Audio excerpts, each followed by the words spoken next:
3절 보겠습니다.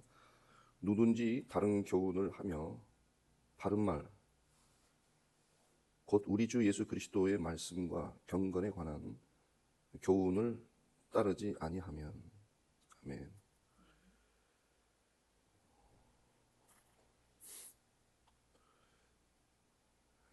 이 3절에서 이 바른 말이라는 이 표현이 있어가지고 우리가 이 3절만 보려고 하는 것입니다. 후기 아이노, 헬라어로 이 바르다라는 말이 후기 아이노라는 말인데, 이 바른 말, 그러니까 무엇이 바른 말이냐, 무엇이 바른 말이냐? 우리 주 예수 그리스도의 말씀과 경건에 관한 가르침, 교훈의 말씀이 바른 말이다, 이렇게 말씀을 하고 있습니다. 그러니까 예수 그리스도의 말씀과 경건, 그러니까 이 디모데 전서, 그리고 이제 뒤에 디모데 후서, 또 이 디모데 전서가 15번째, 신약 성경에서는 15번째 책인데 15번째 책이고, 디모데 후서가 16번째 책입니다. 그리고 베드로 후서가 22번째 책인데, 이 15번째, 16번째, 22번째 이 책에 경건이라는 말이 많이 나와요. 경건이라는 말이. 그런데 여기서 이 말씀과 경건이라는 이렇게 이어서 나오는 그런 기술은 좀 드문데, 여기서 예수 그리스도의 말씀과 경건이라고 이렇게 오늘 이게 나온 것입니다. 그러니까 디모데 전서와 후서와 베드로 후서에 많이 나오는 이 경건. 그래서 이 디모데 전서를 특별히 또 정의를 해주는 그러한 표현으로서 이 말씀과 경건이다라고 하는 것이죠.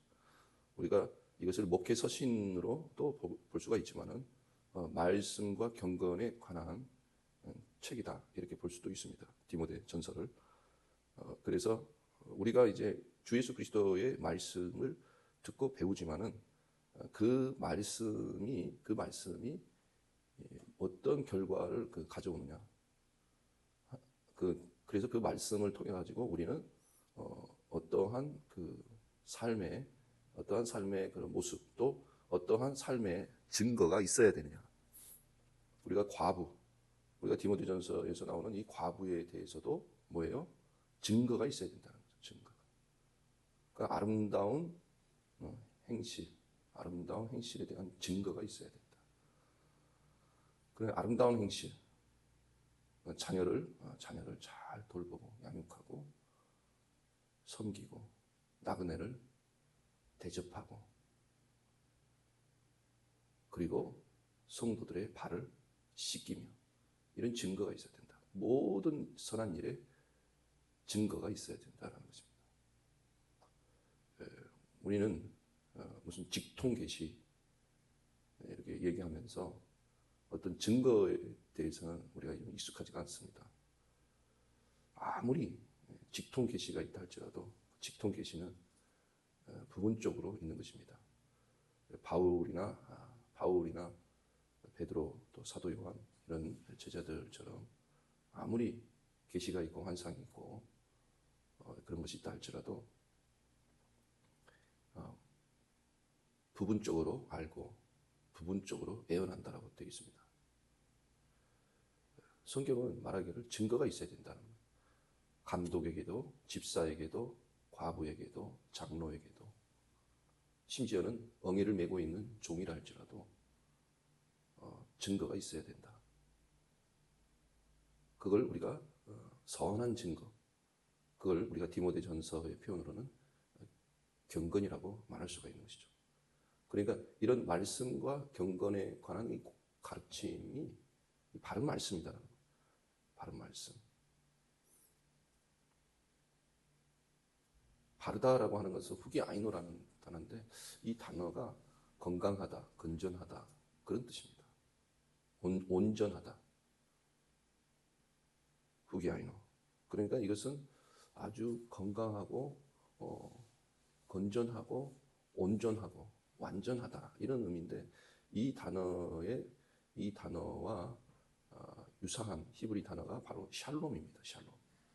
우리가 이제 이 샬롬이라고 했을 때 평화라고 우리가 알고 있습니다. 맞습니다. 평화는 맞는데 이 샬롬은 뭐 샬라 이런 식으로도 발음을 하는데 이 샬롬은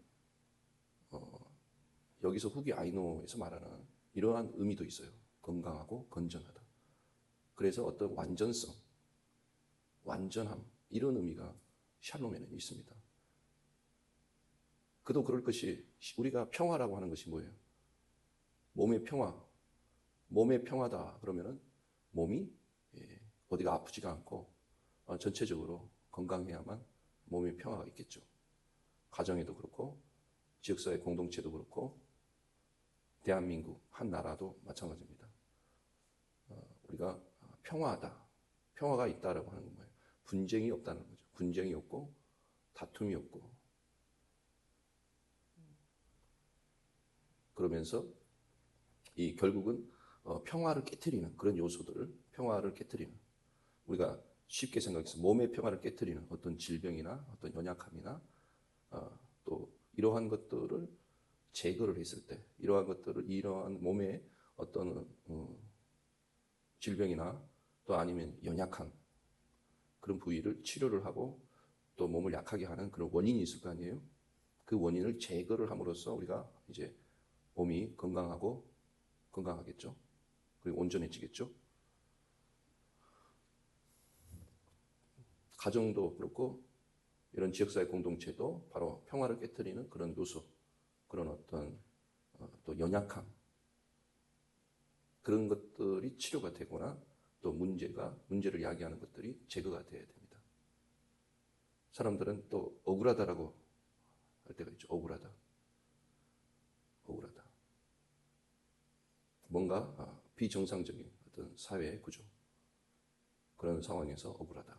우리가 몸도 그래요. 몸도 어떤 자기 몸을 공격하는 그런 형태로 면역 체계가 뒤바뀌면서 우리가 암이라는 것도 암의 그 성분, 그 수치는 항상 일반 사람에게도 있대요. 그런데 그것을 늘 잡아먹는 그런 몸의 면역 체계, 백혈구가 있다라는 거예요. 그러면 그것을 제거하는, 그래서 적정 수치를 유지하는, 그래서 몸을 건강하게 하는 거잖아요.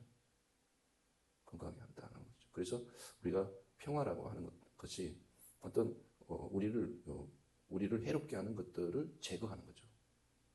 제거하고 그리고 또 약한 부위는 치유하고 재활을 하고 이렇게 해서 그 평화를 우리가 가져올 수 있다는 거죠. 그러니까 평화라고 하는 것은 무슨 우리가 잘해보자라는 식으로 해서는 되는 게 아니고 실제적으로 그런 문제를 제거하거나 치유하거나 건강하게 만드는 것이다.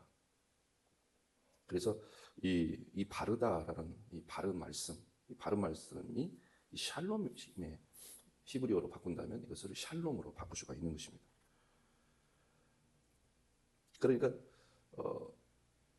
주 예수 그리스도의 말씀과 이 경건, 이 디모데 전서에서 말씀하고 있는 이 말씀, 이 경건이 이것을 디모데 전서를 우리가 목회 서신서라고 이렇게 정의를 내리다 보니까 사람들이 이 디모데 전서나 후서 또 디도서에도 경건이라는 말이 많이 나옵니다. 디도서에도 경건이라는 말씀이 많이 나오는데 성도들이 즐겨 읽지 못하게 하는 그런 정의일 수 있습니다. 어떻게 성경이 목회자나 선교사나 사역자만 봐야 되는 그런 책이 어디 있습니까? 창세기부터 요한계시록기까지 모든 성도들에게 모든 택한 자녀들에게 하나님이 주신 말씀이잖아요. 그것이 목회 서신서라고 이렇게 규정을 이렇게 자꾸 내리다 보면은 그런 디모데전서나 후서나 디도서나 베드로후서 여기에 나와 있는 이런 귀한 메시지들을 우리가 등한시할 수도 있고 때로는 놓치는 중요한 아주 신앙에 있어서 중요한 부분을 놓치고 결국 이 말씀과 이 경건을 통해서 우리에게 샬롬이 찾아오는 것인데, 샬롬. 바른 말씀이라고 했잖아요. 그러면 샬롬, 이 샬롬이 있으려면 어떤 요소들, 제거해야 될 요소들은 제거를 해야 됩니다.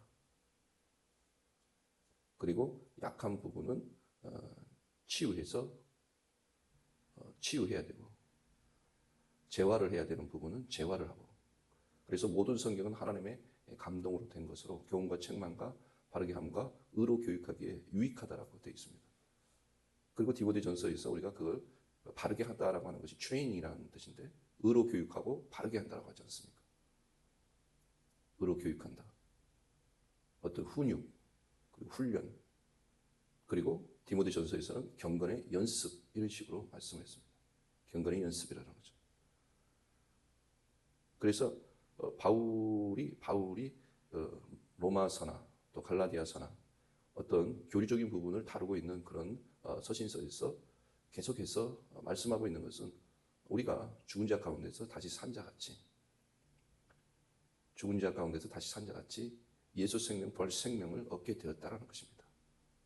그래서 날마다 죽노라 고백하며 주의 죽으심을 본받아서 죽은 자 가운데서 내가 다시 부활에 이르려 하노니, 부활에 이르려 한다라고 하는 거예요. 너희 자신을 죄에 대해서는 죽은 자요 하나님에 대하여는 산 자로 여길지어다. 육으로는 죽임을 당하고 영으로 살리심을 예수 그리스도. 그래서 그 예수 그리스도, 나를 위해서 죽으시고 나를 위해서 부활하신 예수 그리스도를, 이제 그 예수 그리스도를 믿는 자로서 우리가 주님과 함께 내가 죽었고 또 주님과 함께 내가 산 것을 날마다 고백함으로써 주의 죽으심을 본받아서 죽은 자 가운데서 다시 사는 그런 예수 생명, 그 생명이 우리 안에서 나타나야만 한다는 것입니다. 우리가 육으로, 그래서 우리가 이 디모데전서, 이 경건에 대한 말씀을 윤리적으로 도덕적으로 우리가 이것을 받아들이면, 이건 육으로 내가 하나님의 말씀을 지키려고 하는 방식이라고 제가 말했죠. 그래서 그런 식으로 우리가 이 경건에 관한 가르침을 받아들이면 오히려 하나님의 말씀이 의문에 속한, 우리를 거스리고 우리를 대적하는 의문에 속한 계명의 율법이 되고 만다는 것입니다.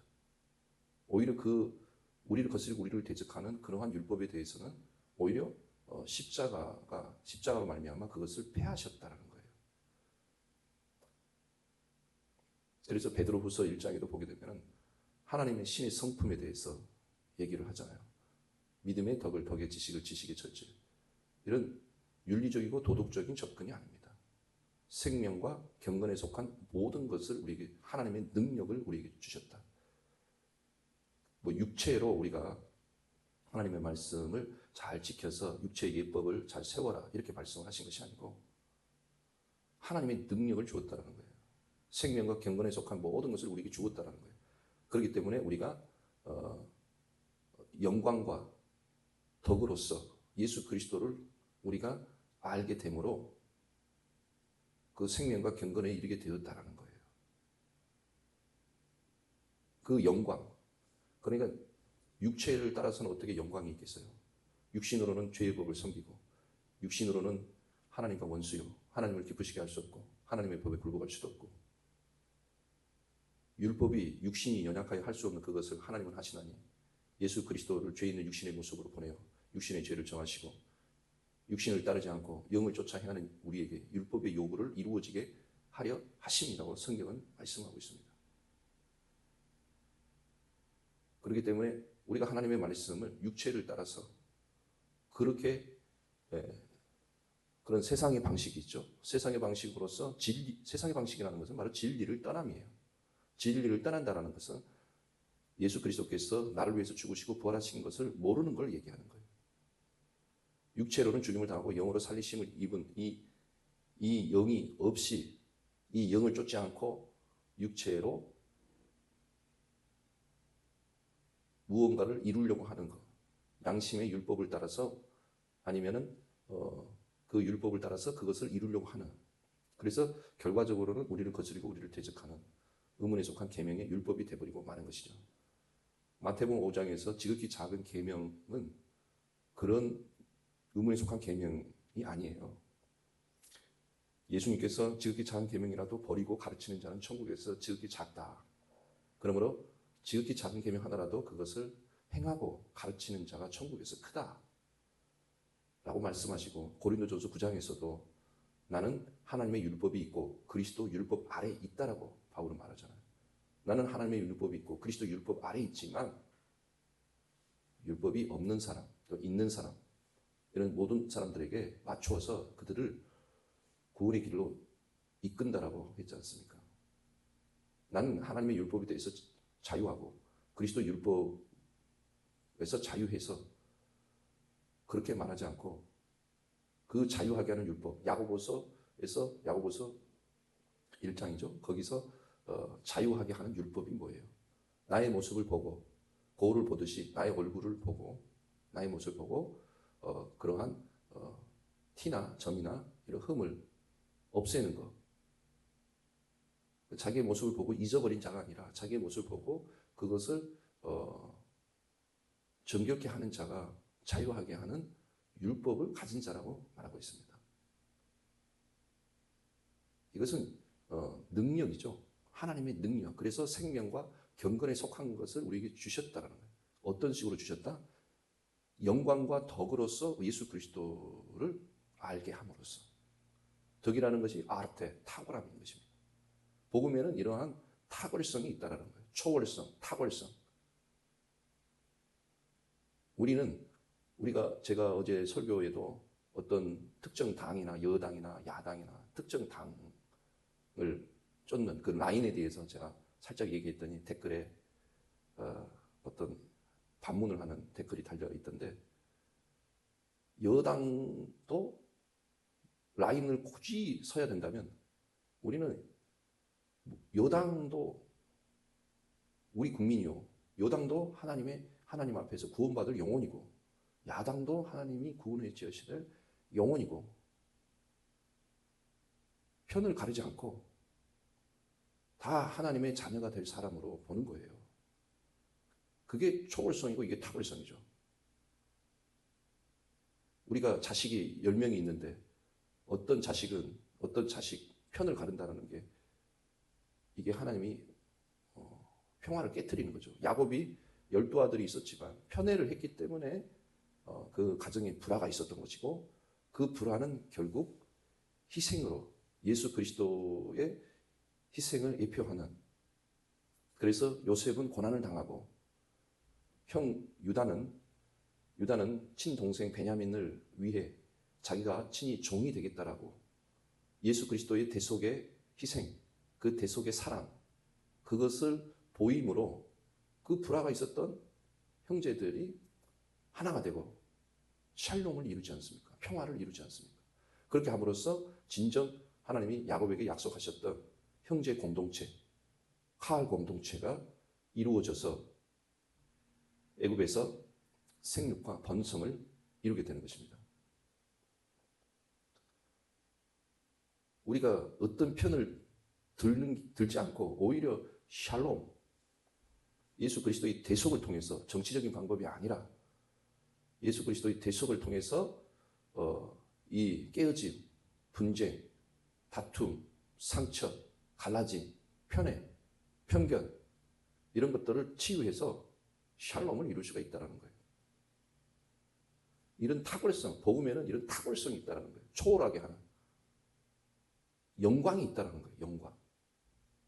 이 영광과 덕으로서 예수 그리스도를 알고 그렇게 함으로써 예수 그리스도를 통해서 생명과 경건에 속한 모든 것을 우리가 얻게 되는 것이죠.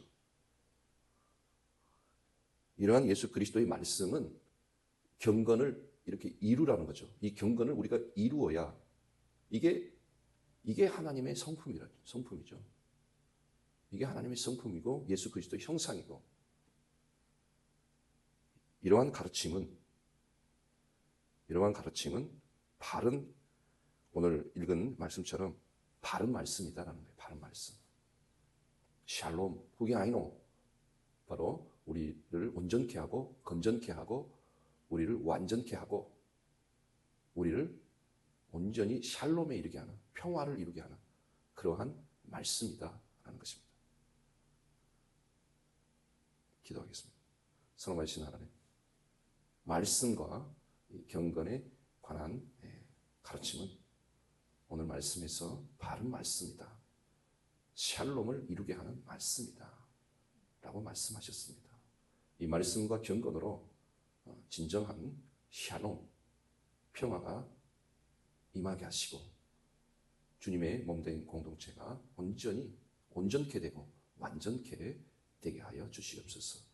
감사드리며 예수님 이름으로 기도합니다.